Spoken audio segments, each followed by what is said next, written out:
Hey everyone, today we're uncovering an astounding secret.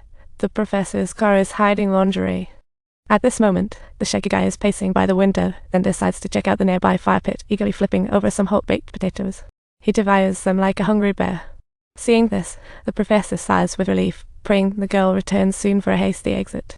Just as the professor grows increasingly anxious, two motorcycle-riding punks zoom in, circling the car with glee, as if they've just found a new... The shaggy guy shouts excitedly, playing around with them like old buddies. The professor sees something wriggling on their bike seat, making him shiver. A new pet. But what truly concerns him is... One of the punks with a buzz cut leans in curiously, trying to peek into the car. When he spots the professor feigning sleep, he yells a few times, but there's no... So he turns to his buddy, joking, maybe this dude is offing himself in there. He picks up a rock ready to play the hero. But the window is as tough as nails, leaving no cracks at all.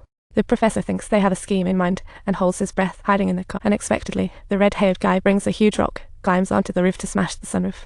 The professor panics and starts the car.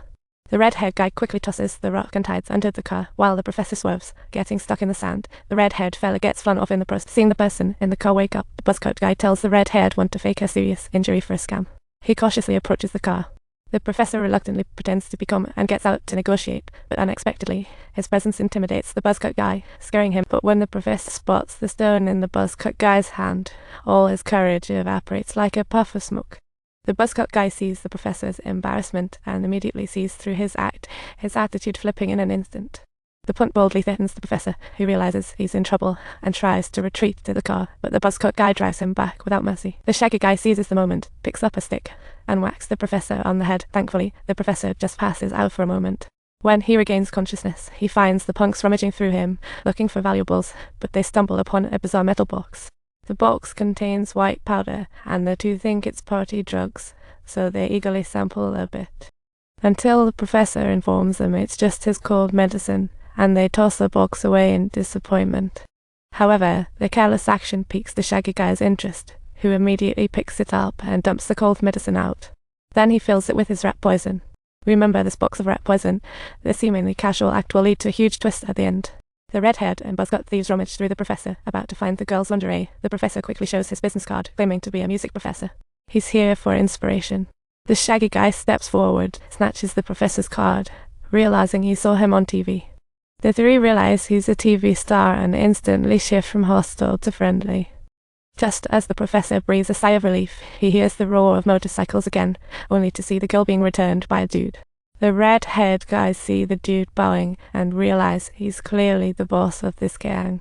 The girl, seeing the two punks and the bag in the car, feels a rush of anxiety as she recalls the shocking scene she witnessed just after escaping. She feels chills. The red-haired guy and the bag look like a living nightmare to her.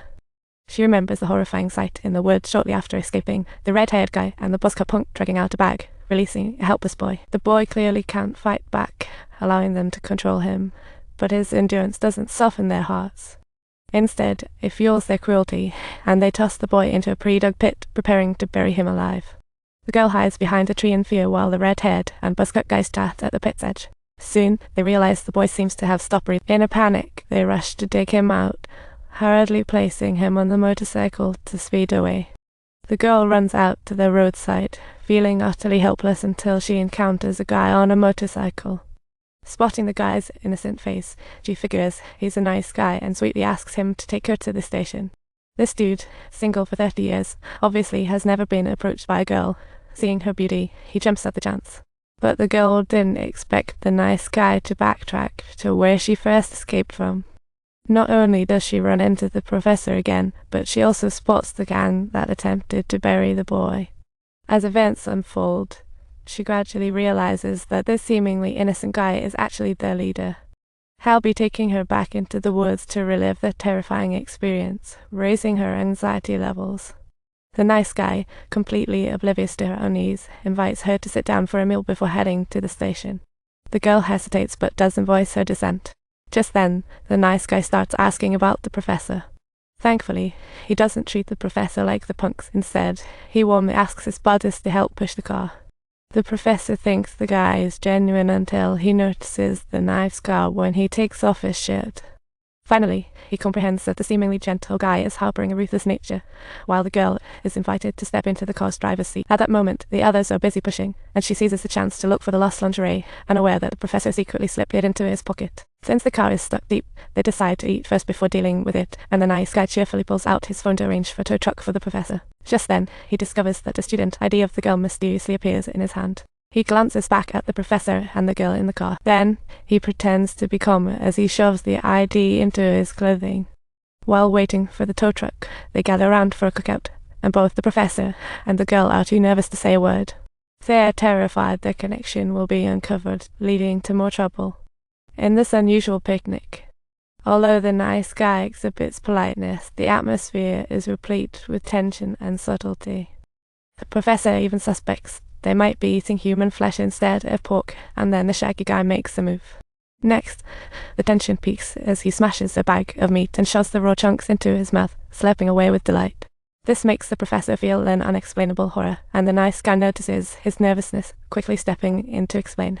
The shaggy fellow was bullied in childhood and suffered a head injury, leading to strange illusions, thinking he often sees smiling faces during slaughter. The nice guy describes his bizarre behavior in detail, causing everyone to burst into laughter. Although the shaggy guy is slow to understand, he senses the nice guy's sarcasm and angrily demands an apology. The professor sees this and mistakenly thinks the two are about to fight, freezing in fear.